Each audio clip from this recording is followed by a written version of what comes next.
ನಗರ ಶಾಸಕ ಬಸನಗೌಡ ಪಾಟೀಲ್ ಯತ್ನಾಳ್ ಅವರೇ, ನೀವು ಮೊದಲ ಹೊಲಸು ಬಾಯಿನ ಮುಚ್ಚೋದ್ ಕಲೀರಿ. ಯಾಕಂದ್ರ ಇವತ್ತು ನೀವು ದಲಿತ ಮಹಿಳೆಯರ ಬಗ್ಗೆ ಅವಹೇಳನಕಾರಿಯಾಗಿ ಮಾತನಾಡಿದ್ದೀರಿ.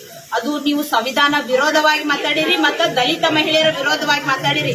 ಮುಂದಿನ ದಿನಮಾನಗಳಲ್ಲಿ ನಿಮಗ ದಲಿತ ಮಹಿಳೆಯರೇ ತಕ್ಕ ಪಾಠ ಕಲಿಸ್ತೀವಂತ ನಾ ಈ ಒಂದು ಸಂದರ್ಭದಲ್ಲಿ ಹೇಳಿಕ್ಕೆ ಇಷ್ಟಪಡ್ತೀನಿ.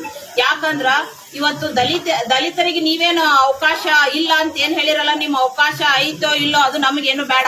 ಯಾಕಂದ್ರ ಡಾಕ್ಟರ್ ಬಾಬಾ ಸಾಹೇಬ್ ಅಂಬೇಡ್ಕರ್ ಅವರು ನಮಗ್ ಸಂವಿಧಾನದ ಮೂಲಕ ಬರೇ ದಲಿತ ಮಹಿಳೆಯರಿಗೆ ಅಷ್ಟೇ ಅಲ್ಲ, ಇಡೀ ನಮ್ಮ ದೇಶದ ಮಹಿಳೆಯರಿಗೆ ಸಮಾನತೆ ಕೊಟ್ಟರ.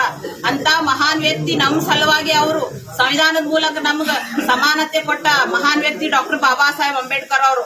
ನಿಮ್ಮ ಅವಕಾಶ ನಮಗ ತಗೊಳ್ಳೋ ಅವಶ್ಯಕತೆನೂ ಇಲ್ಲ, ನಿಮಗದು ಮಾತಾಡೋ ನೈತಿಕತೆನೂ ಇಲ್ಲ. ನಿಮ್ಮ ಹೊಲಸು ಬಾಯಿನ ಮುಚ್ಕೋರಿ ಅಂತ ನಾ ಈ ಒಂದು ಮಾಧ್ಯಮ ಮುಖಾಂತರ ನಿಮಗ ಹೇಳಲಿಕ್ಕೆ ಇಷ್ಟಪಡ್ತೀನಿ. ನಾವು ಈಗ ಏನು ಪರಿಶಿಷ್ಟ ಜಾತಿ ವಿಭಾಗದ ಒಂದು ವತಿಯಿಂದ ಇವತ್ತು ನಾವು ಒಂದು ಹೋರಾಟ ಮಾಡಿ ಮಾನ್ಯ ಇವರು ಬಸನಗೌಡ ಪಾಟೀಲ್ ಯತ್ನಾಳ್ ಅವರ ವಿರುದ್ಧ ನಾವು ಇವತ್ತು ಒಂದು ಮನವಿಯನ್ನ ಸಲ್ಲಿಸಿವಿ.